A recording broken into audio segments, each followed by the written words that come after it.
प्रभु यीशु मसीह के नाम में आपको आज मैं कुछ बातें इस वीडियो के माध्यम से सिखाना चाहूँगा ताकि आप जान सकें कि जब परमेश्वर की उपस्थिति आपके साथ कैसे बनी रह सकती है और आप कैसे पवित्र आत्मा का आनंद ले सकते हैं। और उसमें से सबसे पहला जो बिंदु है, जब आप प्रभु यीशु मसीह के पवित्र आत्मा का उपस्थिति को महसूस कर सकते हैं। मैं कह रहा हूँ, जब मैं पवित्र आत्मा कहता हूँ तो मेरा मतलब है प्रभु यीशु मसीह और पिता पुत्र पवित्र आत्मा यानी तीनों की उपस्थिति आप महसूस करने पाएंगे। और वो सबसे महत्वपूर्ण बात है कि आप प्रार्थना में, जब हम प्रार्थना में समय को बिताते हैं तो प्रेयर एक बहुत बड़ा माध्यम है जिसमें हम पवित्र आत्मा की उपस्थिति से भरते हैं। तो जब आप प्रार्थना करते हैं एकांत में, तब आप पवित्र आत्मा की उपस्थिति से भर दिए जाते हैं और परमेश्वर आपके साथ आपकी उस प्रार्थना में आपको उस उपस्थिति को महसूस करने पाते हैं जो पवित्र आत्मा के द्वारा होती है। फिर इसी का एक और माध्यम है कि हम प्रार्थना में, अन्य भाषा में जब हम प्रार्थना करते हैं तब भी हम पवित्र आत्मा की उपस्थिति से भर दिए जाते हैं। यानी प्रभु यीशु की उपस्थिति, जब मैं पवित्र आत्मा की उपस्थिति बोलता हूँ, प्रभु यीशु मसीह ने खुद कहा जब पवित्र आत्मा तुम पर आएगा तो तुम सामर्थ पाओगे। अगर मैं इसको और दूसरे तरीके से बोलूं, यीशु मसीह ने कहा कि मैं तुम्हारे पास से जाता हूं और मैं फिर आता हूं। और फिर यीशु मसीह ने कहा कि तुम उसे जानते हो, चेलों से बोला, क्योंकि पवित्र आत्मा का अनुभव यीशु मसीह की उपस्थिति है। जब यीशु मसीह अपने चेलों के साथ थे तो उन्हें पता था चेलों को कि पवित्र आत्मा की उपस्थिति क्या होती है, क्योंकि यीशु मसीह पवित्र आत्मा से परिपूर्ण होकर अपने चेलों के साथ रहता था। तो वो जानते थे कि पवित्र आत्मा क्या है और उसकी उपस्थिति क्या है, यानी परमेश्वर की उपस्थिति कैसे महसूस होती है। तो मैं आपको बता रहा हूं वो पॉइंट्स कि कैसे हम परमेश्वर के आत्मा की उपस्थिति को महसूस कर सकते हैं।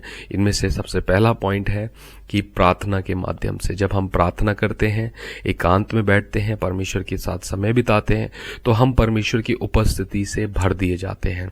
हम पवित्र आत्मा की सामर्थ को महसूस करते हैं। कई बार हमें आग महसूस होती है, कई बार हमें ठंडापन महसूस होता है, कई बार हमें शिवरिंग होती है, कपकपन होती है, और कई बार हमारे रोंगटे खड़े किए जाते हैं। और ये सब कुछ परमेश्वर की उपस्थिति है। और ज्यादातर हम जब परमेश्वर की आग को महसूस करते हैं, वो परमेश्वर की बहुत अभिषेक, वो उसकी उपस्थिति, एक गाढ़ी उपस्थिति को आप उसे महसूस कर सकते हैं जब आप प्रार्थना में समय बिताते हैं। जब आप अन्य भाषा में बोलते हैं तब भी अन्य भाषा में प्रार्थना करना, आप चलते उठते बैठते या प्रार्थना में अन्य भाषा बोलते हैं तो आप परमेश्वर की उपस्थिति से भर दिए जाते हैं। ये इफिसियों 6:18 जब आप पढ़ेंगे तो आपको पता चलेगा कि उसमें ये बात लिखी है कि आप आत्मा में प्रार्थना करते रहें, यानी पवित्र आत्मा में, यानी अन्य भाषा की प्रार्थना। यदि परमेश्वर ने आपको ये वरदान दिया है कि आप अन्य भाषा बोल पाते हैं, और वो भाषा जिसमें परमेश्वर के लोग परमेश्वर से भेद की बातें करते हैं, इसे कोई समझता नहीं है, लेकिन ये पौलुस ने इसको स्पेशली बोला है कि ये हम पब्लिकली ना बोलें, क्योंकि जब तक इसका अनुवाद ना हो। यदि आप जानते हैं तो आप एकांत में प्रभु के साथ समय बिता सकते हैं और अन्य भाषा का इस्तेमाल कर सकते हैं ताकि यीशु मसीह की उपस्थिति, त्रिएक परमेश्वर की उपस्थिति आपके साथ निरंतर रहे। फिर है आप वर्शिप कर उसकी स्तुति करके, उसके गीत गाकर आप परमेश्वर की उपस्थिति को महसूस कर सकते हैं। जब भी आप वर्शिप करते हैं तो आप एटमॉस्फेयर को चेंज होता हुआ देखते हैं। जब आप आराधना करते हैं आप देखते हैं कि परिस्थिति चेंज हो रही है, माहौल चेंज होता है, क्योंकि परमेश्वर की उपस्थिति उस जगह को घेर लेती है। ये आपको और हमको अनुभव करना है। आपको पता चलेगा कि जब हमारे आसपास का माहौल चेंज होता है, हमारा एटमॉस्फेयर चेंज होता है, इसका मतलब है जिंदा परमेश्वर, जिंदा प्रभु यीशु मसीह पवित्र आत्मा के द्वारा आपके पास आ चुका है।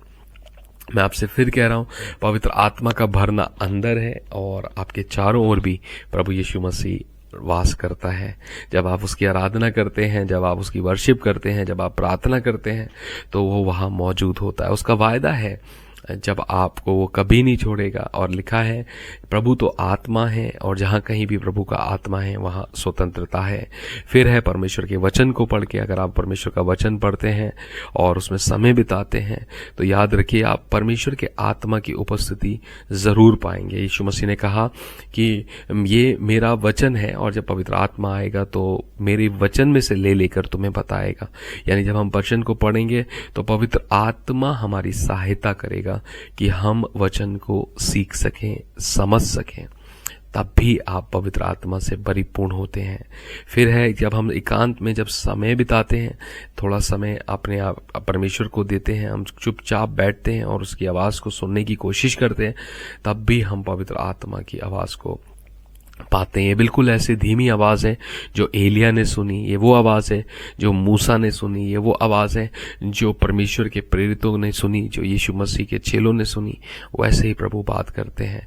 फिर है जब हम ओबीडियंस, जब परमेश्वर का आत्मा हमसे कुछ कहता है और हम उसे करने का प्रयास करते हैं, तब हम परमेश्वर की और उपस्थिति से भरते हैं। बाइबल कहती है कि जब हम ऐसा करते हैं तो हम पवित्र आत्मा के साथ एक मन हो जाते हैं और इससे हम और ज्यादा ब्लेस हो पाते हैं। जब आप प्रेरितों के काम 13वां अध्याय पढ़ेंगे और पौलुस और सिलास के बारे में जब वचन कहता है कि वो लोग प्रार्थना कर रहे थे और जब पवित्र आत्मा ने कहा इन दोनों को अलग करो उस काम के लिए जिस काम के लिए मैंने चुना है, उन्होंने तुरंत ऐसा किया क्योंकि वो जानते थे कि हमें पवित्र आत्मा के प्रति ओबीडियंस में रहना है ताकि हम परमेश्वर की उपस्थिति में निरंतर रहें। फिर है फास्टिंग यानी उपवास के द्वारा जब हम उपवास रखते हैं हम परमेश्वर की उपस्थिति को महसूस करने पाते हैं, उसकी आवाज को सुनने पाते हैं, उसके नजदीकी में और ज्यादा आने पाते हैं। उपवास कई प्रकार का है और मैं जानता हूं और आप भी जानते हैं, कुछ लोग थोड़ा समय उपवास रखते हैं, कुछ लोग पानी पीते हैं, कुछ लोग नहीं पीते हैं। उपवास का मतलब है कि आप अपने खाने को छोड़कर वो समय परमेश्वर के साथ बिताएं, वो समय को आप परमेश्वर को दें। चेले यही करते थे, जो खाने का समय था फरीसी यही करते थे, जो समय उनका खाने का होता था उस समय को भी वो परमेश्वर के साथ बिताते थे। और मैं आपको ये बताना चाहता हूं परमेश्वर हमारे खाने से भी बढ़कर है, वो चाहता है कि हम उसे उससे ज्यादा महत्व दें। दूसरा है जब हम लोगों के साथ अपने अनुभव को बांटते हैं, जब हम लोगों के साथ परमेश्वर की गहरी बातों को बांटते हैं, चाहे वो गैदरिंग्स हो, चाहे बड़ी बड़ी सभाएं हो या छोटी मीटिंग्स हो, तब भी हम पवित्र आत्मा की अभिषेक को पाते हैं। ये परमेश्वर का वचन है। आप ऐसा करें और प्रतिदिन इन तरीके से आप परमेश्वर की उपस्थिति में भरते जाएं। और ये ऐसे तरीके हैं जिससे आप प्रतिदिन अपने जीवन में लागू कर सकते हैं और व्यक्तिगत रीति पर आप सीख सकते हैं, देख सकते हैं कि प्रभु क्या चाहते हैं।